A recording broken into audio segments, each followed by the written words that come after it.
JP Morgan के chief ने आखिर क्यों कहा कि 4 देश साथ आ गए हैं, संभल कर रहो। रूस ईरान की दोस्ती से क्यों डर गया है पश्चिमी दुनिया, जानेंगे क्या है मामला। वहीं दूसरी तरफ बांग्लादेश पर अब एक्शन शुरू किया है भारत ने। जियोपॉलिटिक्स में बहुत कुछ चल रहा है, हमेशा की तरह जानने को मिलेगा बहुत कुछ। आइए जानते हैं इन खबरों को विस्तार से। रूस लंबे समय से मध्य पूर्व की घटनाओं से खुद को अलग रखने का प्रयास करता रहा है, लेकिन 7 अक्टूबर के बाद बनी नई स्थिति इससे पहले कहीं अधिक कठिन बना दिया है। ईरान के साथ रूस के बढ़ते रक्षा संबंधों ने इसे और पेचीदा बना दिया है। साल 2022 में यूक्रेन पर हमले के बाद से रूस और ईरान के रक्षा संबंध बड़ी छलांग लगा चुके हैं। यूक्रेन पर हमले ने मॉस्को को ईरान के साथ सैन्य साझेदारी को प्रेरित किया है, लेकिन ये दोस्ती अब अमेरिका और इजराइल के लिए गंभीर चिंता की वजह बन चुकी है। रूस न केवल ईरान को अपनी सुरक्षा मजबूत करने में सहायता दे रहा है, बल्कि वह तेहरान से ड्रोन और मिसाइल जैसे हाई टेक्नोलॉजी वाले हथियारों की खरीद कर उसे धन भी मुहैया करा रहा है, जिससे कट्टर शिया मुल्क को क्षेत्र में अपने प्रॉक्सी के जरिए हिंसा फैलाने में मदद मिल रही है। ईरान ने ड्रोन इंडस्ट्री में काफी तरक्की की है। उसने रूस को यूक्रेन पर हमले के लिए बड़ी संख्या में यूएवी दिए हैं। अमेरिकी विदेश मंत्री एंथनी ब्लिंकन ने 10 सितंबर को कहा कि ईरान अब रूस को फतह 360 मिसाइलें दे रहा है, संभवतः कुछ हफ्तों के भीतर यूरोप में यूक्रेन के खिलाफ उनका उपयोग करेगा। ब्लिंकन ने जोर देकर कहा कि ये मिसाइलें यूरोपीय सुरक्षा के लिए खतरा हैं और संभवतः कम दूरी के टारगेट के खिलाफ दागी जाएंगी। अब रूस भी ईरान को कर्ज चुकाने की तैयारी कर रहा है। इजरायली मीडिया आउटलेट के अनुसार हालिया लीक से पुष्टि होती है कि क्रेमलिन अब न केवल ईरान को बल्कि तेहरान समर्थित प्रॉक्सी समूहों को भी हथियार देने में गंभीरता से विचार कर रहा है। ईरान के प्रॉक्सी इन हथियारों का इस्तेमाल इजराइल को निशाना बनाने के लिए करेगा। हालांकि अभी रूस यूक्रेन में उलझा हुआ है, लेकिन एक बार लड़ाई कम होने पर मॉस्को तेहरान को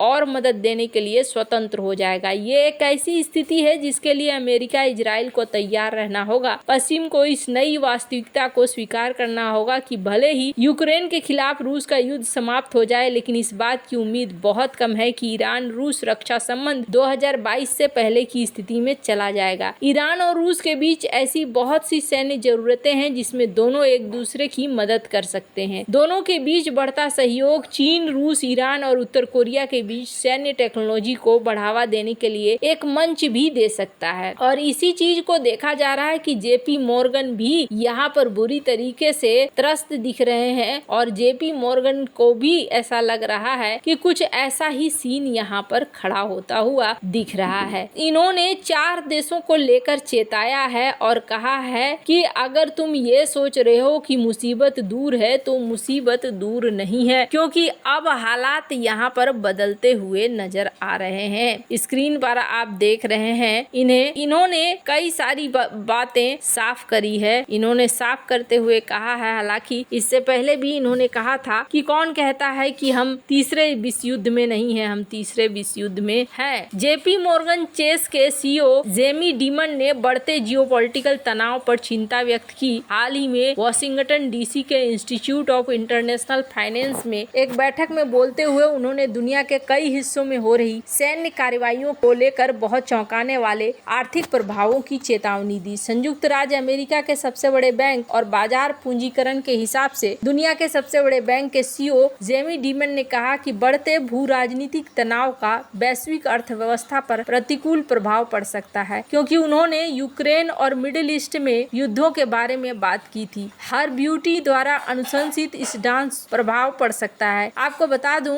यहाँ उन्होंने कहा कि रूस, चीन, उत्तर कोरिया और ईरान जैसे देश एक साथ काम कर रहे हैं, क्योंकि उन्होंने चेतावनी दी थी कि स्थिति बहुत जोखिम भरी है। उन्होंने कहा कि रूस, चीन, उत्तर कोरिया, ईरान जैसे देशों की समन्वित प्रतिकूल कार्रवाइयों से बढ़ते भू राजनीतिक तनाव वैश्विक स्थिरता और अर्थव्यवस्था खतरे में डाल रहे हैं। कई देशों में हो रहे सैन्य कार्रवाई पर प्रकाश डालते हुए उन्होंने कहा जोखिम असाधारण है। उन्होंने कहा कि तीसरा विश्व युद्ध पहले ही शुरू हो चुका है। उन्होंने संकेत दिया कि हाल के वैश्विक घटनाएं बिगड़ती स्थितियों का संकेत देती हैं। उन्होंने कहा कि हाल की घटनाएं दिखलाती हैं कि स्थितियां खतरनाक है और बदतर होती जा रही हैं। उन्होंने रूस, यूक्रेन और इजराइल हमास युद्ध को लेकर भी कहा कि जिस तरीके से चल रहा है है यहाँ पर चीजें ऐसी ही है। हमें यह स्पष्ट होना चाहिए कि हम वहाँ के कोई बुरा परिणाम नहीं पा सकते हैं। जेपी मॉर्गन ने इस बात को कहा कि कई चीजें हैं जो आपको चौंका देंगे। पिछले महीने जेमी ने ईरान, रूस, उत्तर कोरिया जैसे देशों को पश्चिमी दुनिया के हितों के खिलाफ काम करने वाली बुरी धुरी का हिस्सा बताया। उन्होंने कहा ये देश हर दिन इस बात पर काम कर रहे हैं कि पश्चिमी दुनिया और अमेरिका के लिए इसे कैसे बदतर बनाया जा सके। है अब जहां एक तरफ जेपी मॉर्गन ने इस चीज को लेकर चेताया है, तो वहीं दूसरी तरफ अब बांग्लादेश के ऊपर भारत ने एक्शन ले लिया है। बांग्लादेश को लेकर भारत काफी समय से बर्दाश्त कर रहा था, लेकिन अब जाकर बांग्लादेश पर एक्शन शुरू हुआ है। सबसे पहले भारत ने यहाँ पर भारत की कंपनी अदानी ग्रुप ने यहाँ पर एक्शन लिया है और इन्होंने बिजली को कट करना शुरू कर दिया है। आपको बता दूं, बिजली कट करना यहाँ पर इसलिए भी महत्वपूर्ण हो गया है क्योंकि जैसे जैसे समय बीतता जा रहा है, यहाँ हालात और भी ज्यादा खराब होते जा रहे हैं। भारत के साथ तो इनके रिश्ते खराब होते ही जा रहे हैं। स्क्रीन पर आप देख सकते हैं एक आर्टिकल जिसमें ये कहा जा रहा है कि बांग्लादेश ने अब भारत को छोड़कर मालदीव का रूट चुना है अपने एक्सपोर्ट के लिए। ये चीजें बताती हैं कि यहाँ पर अब स्थितियां बाहर होती जा रही है और यहाँ